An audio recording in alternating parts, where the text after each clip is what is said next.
This meditation video is about subtlety.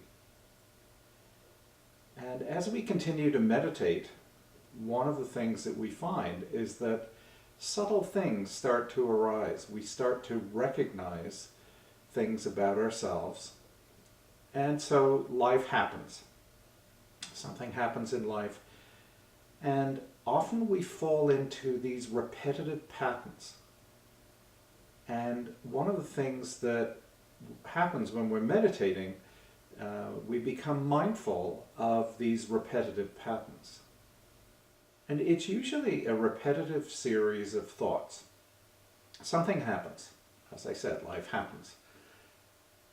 And that action precipitates a series of thoughts. And so what happens is we develop a narrative to explain it. Our minds do not like confusion. Our minds do not like something without an explanation. So in the absence of facts, the mind creates this narrative or scenario that's going on. It can be extreme. It can be quite serious and need some help from a counselor. But most of the time, they're just stories. This is not paranoia. These are just stories that arise that we tell ourselves. This is the explanation for that event. This is the explanation for us getting stressed. And so how do we deal with that? Well, we deal with it by being aware of it. As we continue our mindfulness, mindful of the breathing in, breathing out, mindful of the body, mindful of feelings, mindful of emotions, mindful of our speech. But in this situation, we need to be mindful of the thoughts, the thought cascade that happens when something within us is triggered. And being mindful of the triggers. And the way that we can do this is just by being analytical about it. When you do your meditation and you remember this repetitive event, write down the thoughts that occur. And you see that they go in a cycle. You start this cascade of thoughts, and it goes round and round and round. But it doesn't really get anywhere. And one of two things happen. Either we go into denial. Sometimes we go into an avoidance reaction. We might go shopping. We might eat. We might watch the television. We might meet with some friends to gossip. All of these things are a good way of changing the situation so that you're not dealing with that series of repetitive thoughts, that scenario that comes up. But it's much better if we can actually deal with that the triggers that give you that series of repetitive thoughts. So again, going back to mindfulness, going back to the journal, attacking this from an analytical perspective and a meditative perspective will help us to move on past this. And so what begins to happen is we start to transition from the negative thought patterns to the positive thought patterns.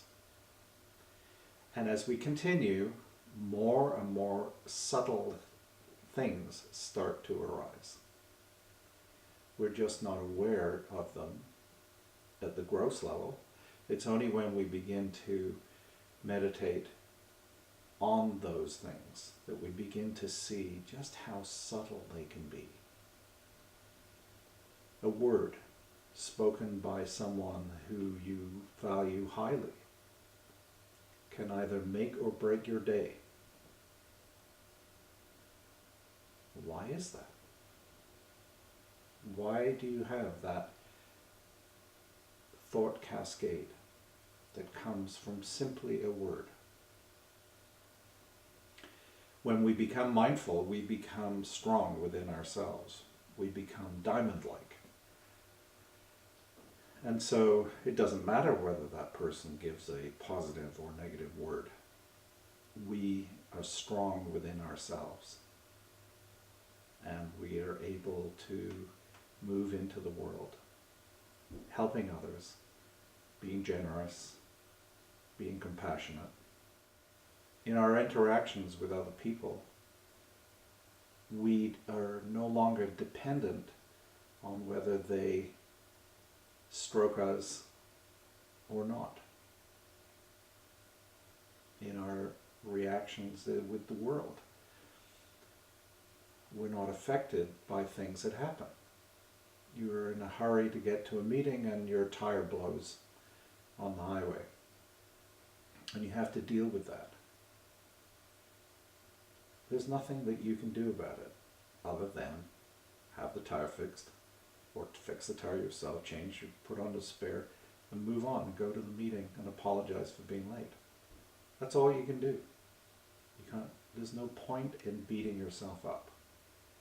And that's what we do. We beat ourselves up and we create these negative scenarios, and life is not good. So, as we move on with our mindfulness and we move away from those negative thoughts, the thoughts that are left are the positive ones, the happiness. And so we become either neutral or happy. And that is our state of awareness, neutral or happy. We're not sad. We're not in pain. We may be briefly. Things do happen that are quite sad.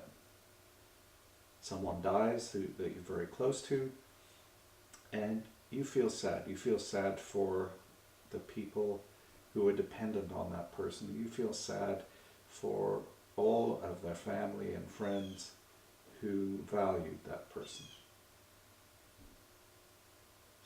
But you don't let it get you down.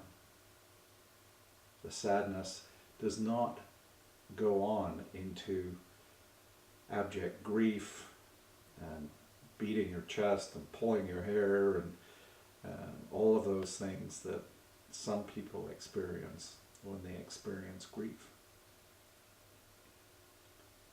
It's not that we're happy that that person died. It's just that we can feel the sadness, we can make our condolences, we can be compassionate towards those people and help them with their needs. In fact, we can be better people in that sort of situation because we're beginning to be able to help them. And the more that we help others, the more that we help ourselves. Because by helping others and making them happy, we become happy. It's like the best thing that you can do is to be generous to other people. Because in that process of being generous, you change their life, you make them happy, and you become happy.